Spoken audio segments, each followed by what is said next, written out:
te platine.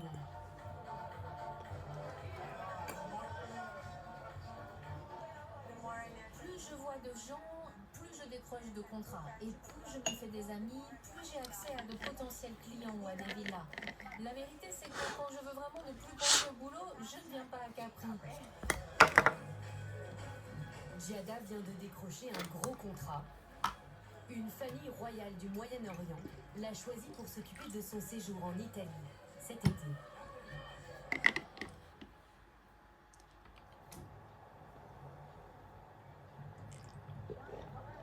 C'est un grand spectacle pour lequel le monde se donne rendez-vous chaque soir sur un bout de rocher. À 19h, des centaines de personnes se massent sur les escaliers et dans les ruelles de Oia, le village le plus au nord de l'île de Santorin. La journée va toucher à sa fin et l'horizon va s'enflammer. Dans la foule, certains ont leurs petits secrets au bout du chemin qu'ils se feraient. Marcos et Alexandros, deux frères qui ont Marcos et Alexandros, deux frères qui ont grandi sur l'île. Ils appartiennent à l'une des familles les plus en vue de Santorin et ont leur jardin confidentiel, la ruine d'un château vénitien du XVe siècle où ils jouaient à cache-cache quand ils avaient 10 ans. La vue, l'ambiance. C'est pour ça qu'Oya a le coucher de soleil le plus célèbre du monde. Regarde ça, les immeubles blancs sur la falaise, qui changent de couleur avec le soleil couchant. C'est l'immanquable d'un séjour à Santorin, et la pièce se joue chaque soir. La dramaturgie est connue. Le rouge finira par envahir le ciel. Pour le plus grand émerveillement du public.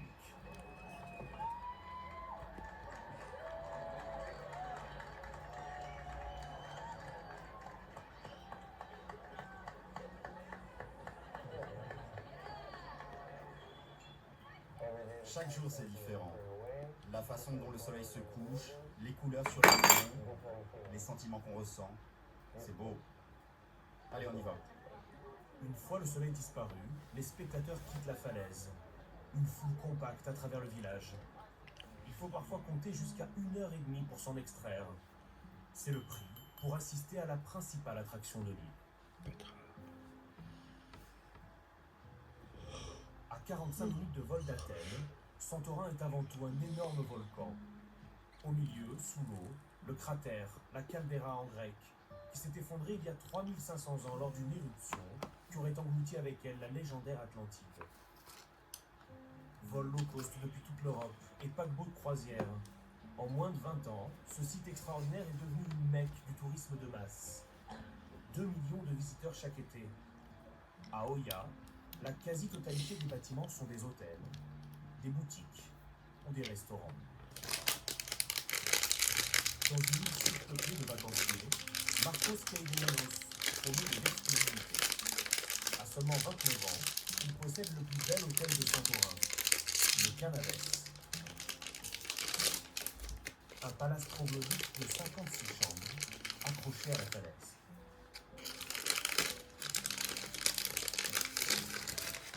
Marcos ouvre la porte d'un de ses joyaux. Sol en marbre sur 55 mètres carrés, meubles immaculés. La suite numéro 25, où même un coussin pas parfaitement rembourré peut faire tâche. Celui-là est pas bon, va falloir le changer. Des clients vont arriver dans la matinée.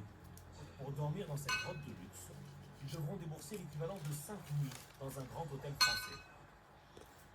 À peu près 1800 €. 1800 1800, oui. 1800. Ce que Marcos vend, c'est surtout la terrasse.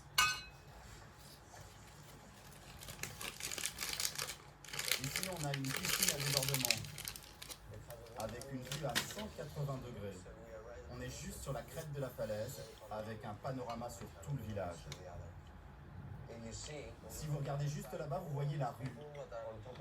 Si vous êtes sur les terrasses en dessous, tous les passants peuvent vous voir, alors que nous, on est à l'abri des regards. Cette intimité n'a pas de prix, ou presque. La nuit est à 1300 € en moyenne. Vous me faites un café, s'il vous plaît? À ce tarif, il n'y a quasiment aucun client grec, mais plus de 60% d'Américains. Comme ceux que Marcos rencontre au petit déjeuner, quand il fait comme tous les matins le tour des tables. Enchanté de vous rencontrer. Tout va bien jusqu'ici? Ce couple vient de Washington. Ah, vous parlez grec? Oui, un petit peu. Alors je vais dire au serveur de faire attention à ce qu'ils disent. Je sais juste dire merci pour votre argent. Moi aussi. C'est le plus important.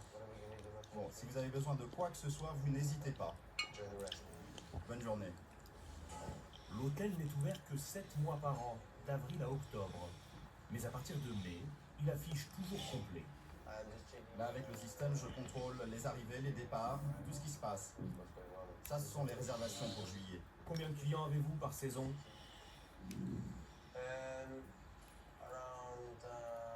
À peu près 8000.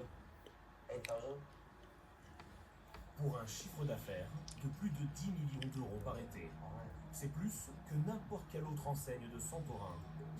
Une fortune qu'il doit à sa famille. Yanis et Anna, le père et la mère de Marcos, sont revenus dans les années 80 sur l'île que leurs propres parents avaient fui après une éruption en 1925. Après une carrière dans le bâtiment et comme armateur, le père de Marcos sent le potentiel touristique du village de ses ancêtres. Alors qu'aujourd'hui, le moindre mètre carré vaut 10 000 euros, à l'époque, il n'y a que des ruines sur lesquelles le couple va bâtir le premier hôtel d'Oya. C'est avec ça que mes parents ont commencé en 1985. Ils ont acheté des caves sur la falaise, des canaves, d'anciens celliers pour le vin. Il y avait encore des tonneaux là, et ils les ont transformés en suites de luxe, ce qui est notre hôtel aujourd'hui. Là, c'est moi, sur mon âne. À cause de toutes les marches, il a fallu tout faire avec les ânes. Apporter le ciment, tout le matériel. Même l'hôtel a été construit avec l'aide des ânes. Tous les bâtiments à Santorin ont été bâtis avec l'aide des ânes. Jusqu'à la nouvelle piscine de l'hôtel, l'année dernière, en surplomb du cratère. Ici, on ne vient pas à la semaine, plutôt pour 3 à 4 nuits en moyenne, et pour des séjours romantiques. Camille et Chunbin se réveillent pour la dernière étape d'une semaine de vacances en Grèce. Elle est française et lui chinois. 2 étudiants en école de commerce à Rennes qui font leur premier voyage en amour. Yes. Yesterday we Regarde, c'est là où on a dîné hier. Et le soleil s'est couché là-bas. Yes. Un décor paradisiaque, j'ai envie de dire. C'est identique à celui que j'ai pu voir sur les réseaux sociaux avant de venir sur Santorini, sur Santorin. J'ai eu comme un choc quand je suis arrivé ici. Je ne veux plus bouger de cet hôtel. La vue est tellement belle. Pour nos 2 derniers jours, c'est juste magnifique. Les parents de Chunbin sont des banquiers de Shanghai qui viennent de prendre leur retraite. Ce sont eux qui règlent les 850 euros par nuit du jeune couple. À Santorin, les activités sont peu nombreuses. Pas de folles boîtes de nuit comme à Mykonos ou de plages de sable fin comme dans d'autres îles des Cyclades. L'hôtel leur a proposé une visite privée à la découverte d'une grande tradition locale. 5 minutes en buggy de location sur les routes étroites et ils arrivent dans le principal domaine viticole de l'île pour une excursion en petit comité.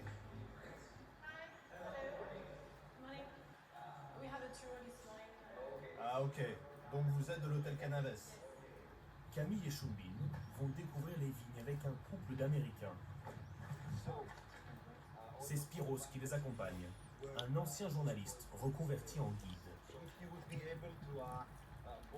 Si vous pouviez prendre une machine à remonter le temps et revenir 3000 ans en arrière, vous verriez le même paysage qu'aujourd'hui. Rien n'a changé depuis. Et ça, c'est parce que nos vignes n'ont jamais subi le phylloxéra. 3500 ans de culture, le vignoble de l'île est le plus vieux du monde. 1500 ans de plus que celui du Bordelais. Le clou de la visite, c'est le repas bien arrosé.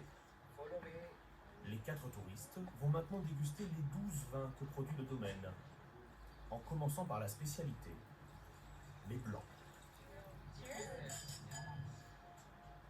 Au menu, au gré des verres, feuilles de vigne, salade grecque, purée de fèves et de capres, fromages et charcuteries. Avant le plat de résistance. Ce sont des aubergines d'ici, fumées avec une sauce de tomates cerises de Santorin et du fromage frais juste au-dessus, avec les herbes de notre jardin. You see? Like when they give you a plate, it's like too much. You can't I know. finish. And then they ask you like, did you like it? Yeah. Cheers. Aux nouveaux amis. Cheers. Le prix du repas est de ces 12 verres de l'amitié, 90 € par personne. 90 € de plus pour alimenter une économie grecque en crise. Le tourisme représente 20% du PIB du pays et fait vivre plus d'1 million d'employés. Un travailleur grec sur 5.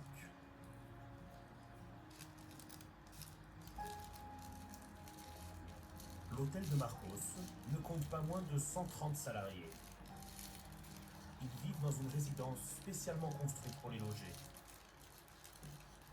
Yanis est l'un d'entre eux. À 6 h chaque matin, il se lève dans le studio de 20 mètres carrés qu'il partage avec un collègue.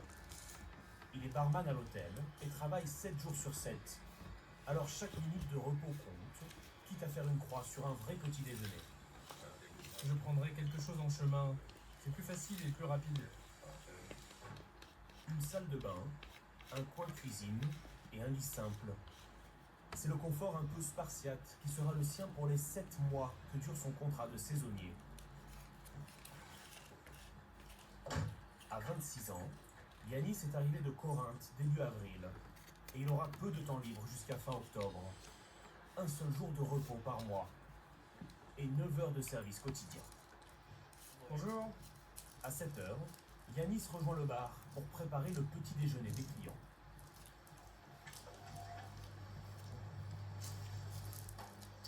Bonjour, c'est le room service. Je vous écoute. Pour lui, Santorin est un Eldorado. Ici, il gagnera le double du salaire de barman qu'il touchait sur le continent. Plus de 10 000 € en 7 mois, 15 000 avec les pourboires. Room service. Bonjour. Bonjour. Vous pouvez mettre ça là. Quel vent dehors, c'est dingue. Bonne journée. En Grèce, ces 5 dernières années, le salaire minimum est tombé à 500 € net par mois. Alors les saisonniers comme Yanis passent l'été sur l'île, parce qu'ils n'ont pas le choix. En voyant les bateaux aller et venir, je me sens nostalgique. Mais ça va, je sais pourquoi je suis là. Et je tiendrai. Je suis comme Ulysse dans l'Odyssée. Sauf que je n'ai pas à me battre contre des monstres. Entre les touristes et les saisonniers, les habitants permanents de Santorin ne sont qu'une poignée. 15 000 à peine à vivre sur l'île toute l'année. C'est le cas de Makis, pêcheur de 33 ans.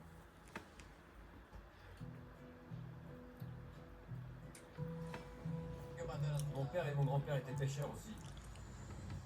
Depuis tout petit, je pars en mer. C'est comme ça que j'ai grandi. Et c'est comme ça que j'essaie de survivre. Ce matin, si Makis attrape un mouton d'au moins 1,5 kg, il sait qu'il pourra le proposer au chef du restaurant du Canares. C'est le contrat tacite qui le lie à l'hôtel. Depuis qu'il a 13 ans, chaque matin, il relève les lignes qu'il a posées la veille. On appelle ça la pêche à la palangre. Pas de filet, mais 3 km de ligne qui compte plus de 600 hameçons. C'est une technique qu'on pratique ici en Grèce. Et c'est comme ça qu'on attrape du bon poisson. Jusqu'ici, on n'a rien eu. Mais ça viendra. Un scar. Seulement 5 poissons, trop petits pour être présentés à l'hôtel. C'est à cause de la houle. Hier, le vent venait de l'ouest et aujourd'hui, il souffle du nord. C'est comme ça que c'est pêché. Contrairement à ce qu'on pourrait croire, le poisson n'est pas abondant dans cette partie de la Méditerranée, car le plancton manque. La pêche n'y est donc jamais facile. Au cours de ces matinées, Makis va souvent rendre visite à la légende de l'île. Un personnage qui a décidé de vivre seul. Saucisse, Sur l'île de Palea Kameni, tout près de la partie active du volcan. on est venu te voir. Un amas de roches sur lequel Solstice s'est installé il y a 30 ans, avec son berger allemand, Platon. On sait que tu es un vétéran de la vie. Et on est venu pour rencontrer cet homme qui a tant vécu. Solstice, 67 ans, fut matelot dans la marine marchande dans sa jeunesse, pendant plus de 25 ans. Une première vie, au cours de laquelle il dit avoir rencontré le grand amour, une Italienne qui lui a brisé le cœur en le quittant. Alors Solstice a trouvé refuge ici, sur la lave froide, dans une petite maison qu'il a bâtie à même la roche. Avec quelques livres, un lit sommaire et une horloge toujours à l'heure.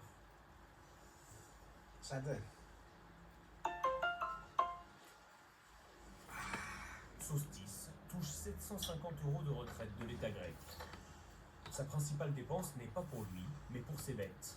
De la nourriture pour les chèvres et les poules, dont il tire du lait, du fromage et des œufs. Ils sont meilleurs que les hommes. Les animaux, le chien, et les gens, il faut s'en méfier. L'ermite au chagrin d'amour s'est improvisé gardien de la petite église blanche, construite sur l'îlot après la dernière éruption en 1956. Je ne crois pas en l'église, mais je suis spirituel. Je crois qu'il y a de l'esprit en toute chose.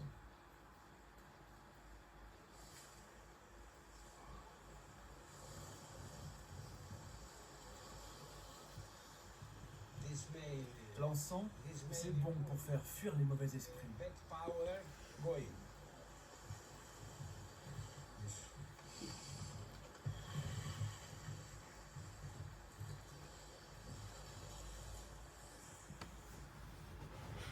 Plusieurs fois par jour, le chien Platon observe de drôles d'intrus approcher. Des catamarans de touristes. Ces voiliers appartiennent à l'hôtel et amènent les vacanciers se baigner dans les sources d'eau chaude, riches en soufre, de l'île de Solstice. Deux mondes opposés au centre du volcan. Retour à bord du bateau de Makis. Il n'a pas pêché de quoi vendre à l'hôtel 5 étoiles, mais il doit quand même tirer quelque chose de sa matinée, lui qui assure le seul revenu pour sa femme et ses 3 enfants. Makis va écouler ses poissons dans cette taverne du port. 1,8 kg qui lui rapporte 45 €. À la carte, ces prises seront facturées entre 60 et 90 € le kilo aux touristes. À part quelques légumes et du vin, on ne produit pas grand-chose sur Santorin. L'essentiel des vivres est importé. Et c'est la première des contraintes au fourneau. Vassili, apporte les légumes et mets le pain à cuire. Faut faire de la place. Andreas est le chef du Canavès depuis 7 ans. 2 courgettes, 2 carottes, 2 céleri raves. Il a fait ses armes dans les cuisines du roi d'Arabie Saoudite. Mais aujourd'hui, son plan de travail est bien plus réduit. 2 commis seulement et des ingrédients limités. Ce ne sont que des produits frais de Santorin ? Non, je pense pas. Ici, on ne peut pas trouver grand-chose.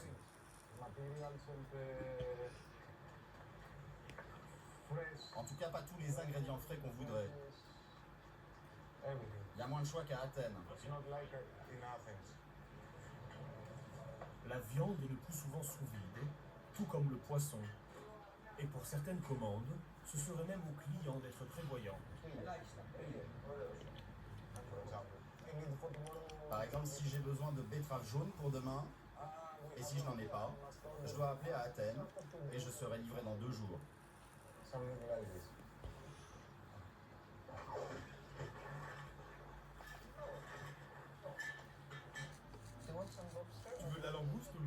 dégustation. I saw the J'ai vu que leur langouste était fraîche. À la carte, seulement 9 plats, bien moins que dans un grand restaurant du continent. Assez pour tout. for me it's Pour moi, ce sera la langouste. La langouste sort d'un emballage plastique. Mais le chef va se donner du mal pour y mettre sa patte.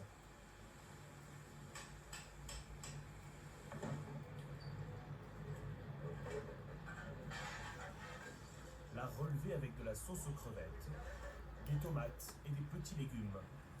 Et flamber le tout dans une rasade d'ouzo, l'eau de vie traditionnelle.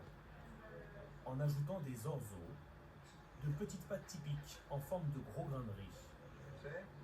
L'agneau de Camille, lui, sera servi dans une sauce à la bière brune et au chocolat amer.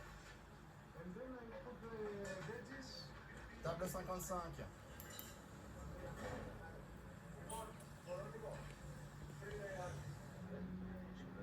Voici la langouste et ses pâtes traditionnelles. Et voilà le carré d'agneau.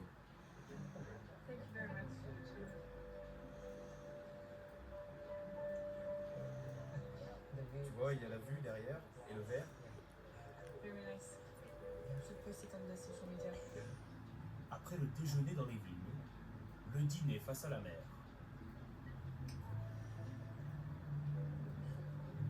Yeah, at night. Chaque été, Santorin voit sa fréquentation touristique augmenter.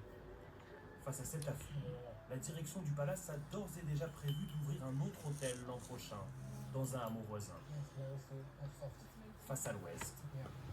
là où se couche le soleil.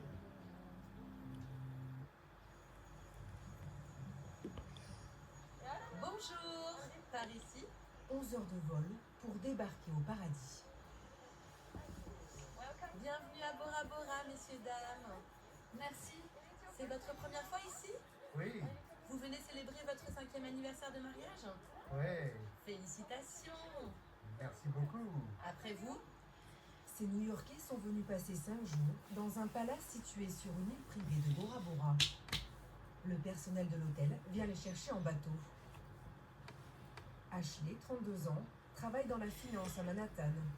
Andrew, lui, est manager dans une grosse entreprise de fourniture de bureaux. On n'est pas habitué à ça. On a l'impression d'être des stars. C'est vraiment là qu'on va. C'est incroyable. Il y a même un groupe de musique. Bonjour. Le personnel du 5 étoiles les attend au garde à vous. Leur chambre, une suite royale sur pilotis de 151 mètres carrés. Oh mon Dieu. C'est complètement dingue.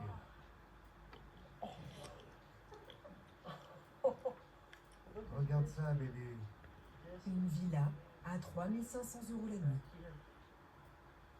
Alright, we're not leaving. On ne part plus. On reste ici pour toujours. C'est dingue. Merci Thank you beaucoup. so much. Est-ce qu'on peut aller voir dehors? Oui, bien sûr, vous pouvez aller dehors. Look at this. Regarde cette vue. On a notre propre piscine. On va pouvoir se détendre. C'est incroyable. Accès direct au lagon bleu turquoise. Température de l'eau, 28 degrés. C'est irréel. On a l'océan pour nous tout seuls. C'est très isolé, très privé, ce qui est bien. On peut passer du temps ensemble sans qu'on nous regarde. Seul au monde, ou presque. Ashley et Andrew partagent le lagon avec 113 autres villas. Le complexe appartient à une riche famille polynésienne. La chambre la moins chère est à 700 € la nuit. La suite la moins chère à 8000. La bataille pour attirer les plus riches clients est rude. Comment l'hôtel se démarque? On nous regarde. Seul au monde, ou presque. Ashley et Andrew partagent le lagon avec 113 autres villas. Le complexe appartient à une riche famille polynésienne. La chambre la moins chère est à 700 € la nuit. la suite la plus luxueuse à 8000. Mais sous les tropiques, la bataille pour attirer les plus riches clients est rude. Comment l'hôtel se démarque-t-il des 4 palaces concurrents de l'île? Comment les 280 salariés se démènent-ils pour satisfaire la moindre exigence des clients? Voyage dans l'ultra-luxe à 18 000 km de la métropole.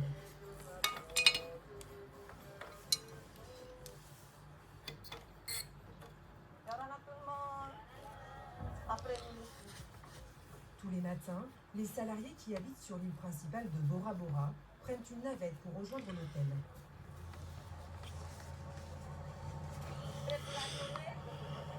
Tita, 44 ans, dirige les 60 femmes de ménage du palace.